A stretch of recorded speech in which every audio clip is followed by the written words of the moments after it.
नमस्कार श्रोते हो, रेडिओ जयंतच्या आनंदी कट्ट्यावर मी अनुराधा आपण सर्वांचं मनपूर्वक स्वागत करते.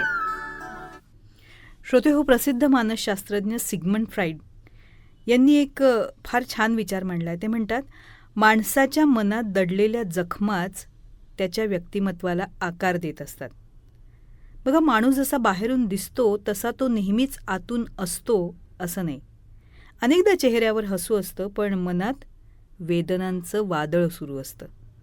कधी एखादा माणूस खूप कठोर वाटतो, रागीट वाटतो, पण त्याच्या मनाच्या तळाशी उपेक्षा, दुःख, निराशा, अपमान हे सारं दडलेलं असतं. मानवी स्वभाव समजून घ्यायचा असेल तर फक्त त्या व्यक्तींच्या शब्दांकडे बघून चालत नाही, तर त्याच्या आयुष्यातल्या न बोललेल्या अनुभवांकडे सुद्धा बघावं लागतं. आता याचंच उदाहरण द्यायचं झालं तर एका कार्यालयात एक वरिष्ठ अधिकारी होते. फार स्वभावाने कडक होते. लहानशा चुकीवरून सुद्धा ते कर्मचाऱ्यांना अपमानास्पद बोलायचे. सगळेजण त्याला घाबरायचे. काहीजण तर त्याचा तिरस्कारसुद्धा करायचे. एकदा कार्यालयात एका जुन्या सहकार्यानं त्या अधिकाऱ्यांना विचारलं, प्रत्येक वेळी तुम्ही एवढे कठोर का होता? क्षणभर तो अधिकारी शांत झाला, कारण हा प्रश्न आजवर त्याला कोणी विचारलाच नव्हता इतक्या आत्मीयतेनं. त्याच्या डोळ्यात नकळत पाणी आलं.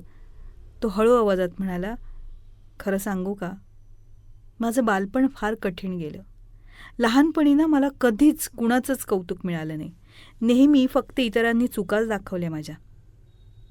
कदाचित याचा परिणाम म्हणून माझा स्वभाव असा हा रागीट, चिडचिडा झाला असेल आणि म्हणूनच मी लोकांशी सुद्धा तसाच वागतोय जसं माझ्याशी वागलं गेलं.